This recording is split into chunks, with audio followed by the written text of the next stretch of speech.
PLN Unit Induk Wilayah Maluku dan Maluku Utara memastikan kesiapan pasokan bahan bakar pembangkit listrik di sistem Ambon mendukung keandalan listrik selama perayaan Natal 2025 dan Tahun Baru 2026. Ketersediaan bahan bakar menjadi salah satu fokus utama PLN dalam menjaga operasional pembangkit tetap optimal di masa beban puncak Nataru. Supervisor Senior Site, Iwa Dwi Yahya, menyampaikan hal itu saat kunjungan awak media di Ambon ke instalasi tenaga listrik PLN UIW Maluku dan Maluku Utara, bertempat di pembangkit listrik tenaga mesin gas Ambon, Desa Waai, Kecamatan Salahutu, Kabupaten Maluku Tengah, Selasa 23 Desember 2025. Dalam presentasinya ditegaskan bahwa pasokan bahan bakar untuk PLTMG Ambon dalam kondisi aman. Ada pula penambahan sekitar 700 kiloliter bahan bakar yang masuk ke PLTMG Ambon guna memperkuat stok selama periode siaga Nataru.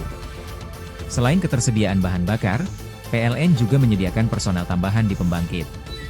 Setiap hari sebanyak 7 personel disiagakan, terdiri dari teknisi mekanik, teknisi listrik, serta petugas pengamanan yang bertugas menjaga seluruh sisi pembangkit sejak dimulainya masa siaga.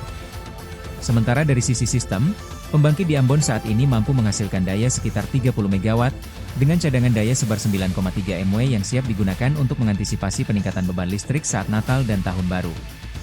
Beban puncak sistem Ambon mencapai sekitar 66 MW, yang dipasok dari PLTMG Ambon Paaker, pembangkit lain serta pembangkit Barge Power.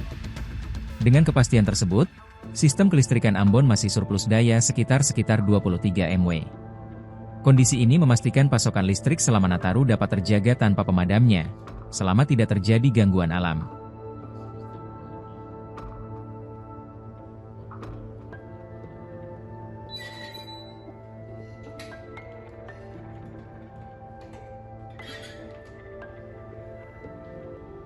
Download Tribun X sekarang, menghadirkan lokal menjadi Indonesia.